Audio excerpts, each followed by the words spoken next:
আমি যেহেতু অ্যাক্টর হিসেবে সবসময় চেষ্টা করি যে একটা নতুন লুকে নতুনভাবে জেস্টার পোস্টার দিয়ে যেন ক্যারেক্টারটা করা যায়। তো সাকিব ভাইয়ের সাথে ছবি করার তো একটা সুপ্ত বাসনা প্রায় বাংলাদেশের সকল আর্টিস্টেরই থাকে, প্রকাশ করুক আর না করুক। কিন্তু এই প্রস্তাবটা যখন আবু হায়াত মাহমুদের কাছ থেকে আসলো এবং ক্যারেক্টার যখন কিনা আমাকে ডিসক্রাইব করা হলো, ক্যারেক্টার লাইন আপ এবং লুক সব কিছু মিলে এত কনভিন্সিং ব্যাপারটা ছিল আমার কাছে, আমি আর না করতে পারি নাই। আমার কাছে মনে হয়েছে okay, let's have a journey together.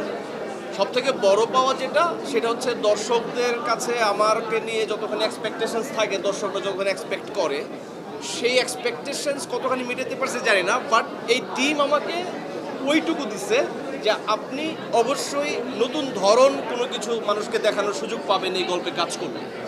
তো আবু হায়াত মাহমুদ, প্রডিউসার, আমার কোয়ার্টিস যারা আছেন, তারা সবাই মিলে আমরা দীর্ঘ সময় নিয়ে কাজটা করেছি। মানুষ কীরকম বলছে না বলছে সেটা তো এখন আপনারা দর্শকরা সবাই মিলে দেখবেন।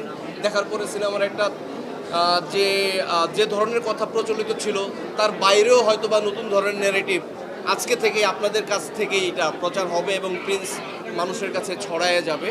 আমি খুবই গ্রেটফুল সিনেমাতে কাজ করতে পেরে, প্রথমত সাকিব ভাইয়ের সাথে কাজ করতে পেরে, আর দ্বিতীয়ত হচ্ছে শিরিন আপু এবং হচ্ছে আবু হায়াত মাহমুদ এই ডুয়োতে যে একটা বড় সিনেমা করা সম্ভব, পসিবল তাদের দ্বারা, এরকম একটা প্রজেক্টে কাজ করতে পেরেও আমি মোটামুটি খুবই আনন্দিত।